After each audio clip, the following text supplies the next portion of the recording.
Kalau saya lebih, mana buktinya kalau dia yang melakukan? Sidik jarinya, DNA-nya, kalau saksi nanti dululah.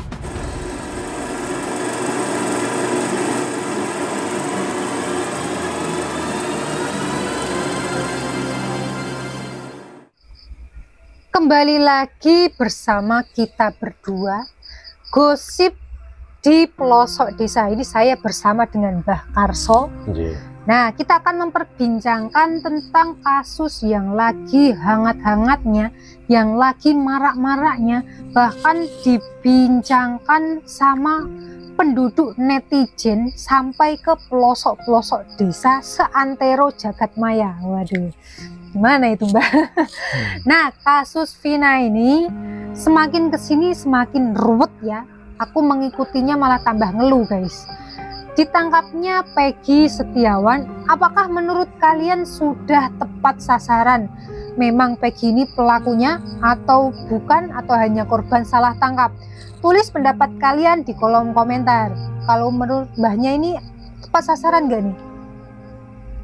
Dalam pandangan saya, yang menangani ini terlalu bertele-tele. Karena sekarang itu zamannya itu sudah era modern. Zaman tidak lagi alam gaib, tapi sudah zaman digital, sama-sama gaib ya. Betul. Nah, di sini kenapa tidak justru itu yang dijadikan sebagai pondasi yang dapat menguatkan apakah betul yang ditangkap itu benar-benar si pelaku atau bukan. Satu, kita bisa melihat dari sidik jarinya, apa gunanya dari KTP. Iya kan? Mungkin barangkali ada yang menempel pada benda-benda tertentu seperti pada helmnya, mungkin seperti pada badannya, pada kendaraan bermotornya, atau benda-benda lain yang dicurigai sebagai bahan untuk menganiaya. Ini yang pertama. Terus kemudian, kalau memang ini ada tindak kriminalnya, ini ada unsur dari pelecehan, kenapa juga tidak dilakukan tes DNA? Hanya malah justru pada bingung ini benar apa bukan, sama-sama mau gitu ya. Nah itu dia, kenapa kita harus berpikir mau atau itu dipaksa? Kalau dites DNA dari dulu, dari sel-selnya itu sudah diketemukan ini milik si A, si B, si C, kita sudah dapat menyimpulkan. Kalau terdapat itu buktinya tes DNA-nya itu satu orang, mungkin bisa mau sama mau, bisa juga dipaksa. Tapi kalau lebih dari satu orang, ya kita sudah tidak perlu lagi berkata. Nah, itu berarti memang ada unsur pelecehan. Catatan dari tes DNA itu kan otomatis dapat menguatkan itu adalah bukti yang real. Iya toh? Nah, ini makanya saya bilang terlalu bertele-tele ini.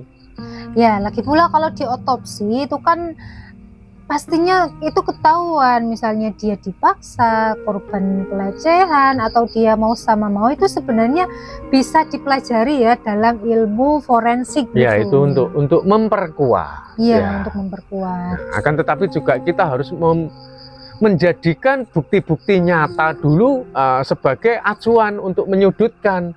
Kalau baru hasil katanya, kata saksi ini justru akan semakin menyembunyikan. Karena apa? Masing-masing akan memperjuangkan dirinya, keselamatannya, kebebasannya, seperti itu. Nah, kasus Peggy Setiawan ditangkapnya yang diduga pelaku atau Peggy Peron ini banyak menuai sorotan ya para masyarakat luas. Nah, kira-kira nih kalau memang Peggy Setiawan ini bukan pelakunya, kira-kira bakal dilepas nggak ya?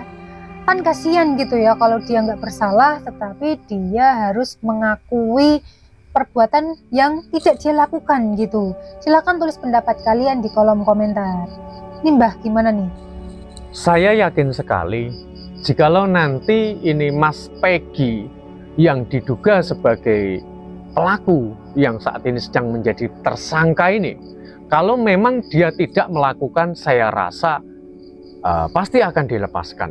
Apalagi ini dari Bapak Jokowi sudah mengutus utusannya untuk mengawal kasus tersebut.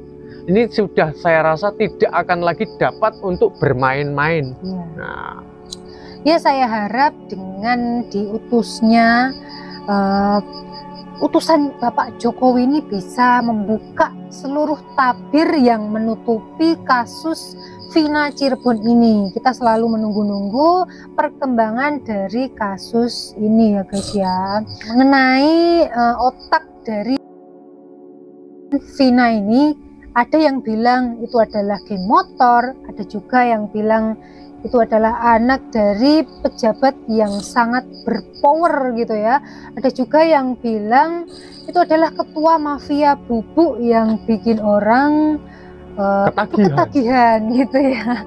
Kalau menurut kalian nih, yang benar yang mana guys? Tulis di kolom komentar. Kalau mbahnya ini yang benar yang mana ini? jika ini bukan kecelakaan tunggal, jika memang didasari adanya kriminal, saya yakin sekali pasti orang yang melakukannya ini memiliki power yang sangat tinggi sehingga dapat mengulur-ngulur peradilannya sampai sejauh atau selama ini 8 tahun baru dikuak kembali.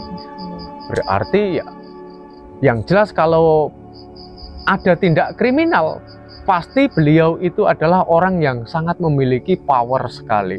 Ya, logikanya nih, apa iya seorang pekerja buruh atau kuli bangunan dia bisa menutupi kasus sebesar ini sampai selama ini ya?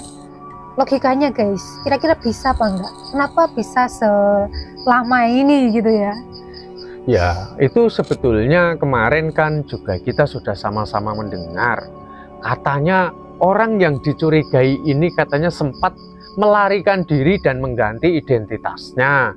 Kan seperti itu. Nah, tuduhannya gitu ya? Tuduhannya begitu. Kalau saya lebih, mana buktinya kalau dia yang melakukan? Sidik jarinya, DNA-nya, kalau saksi nanti dululah. Karena saksi itu dapat direkayasa loh. Sudah banyak loh saksi-saksi palsu, iya kan? Makanya yang terbaru, saksi beli pun bisa. Nah, ini kita harus mengandalkan alat-alat digital yang modern, atau mungkin selain dari yang saya sebutkan tadi mungkin ada CCTV, iya toh? Iya. Seperti itu aja. Iya, bahkan ada saksi yang menarik kesaksian palsunya gitu ya. Yang iya, baru betul, ini betul sekali.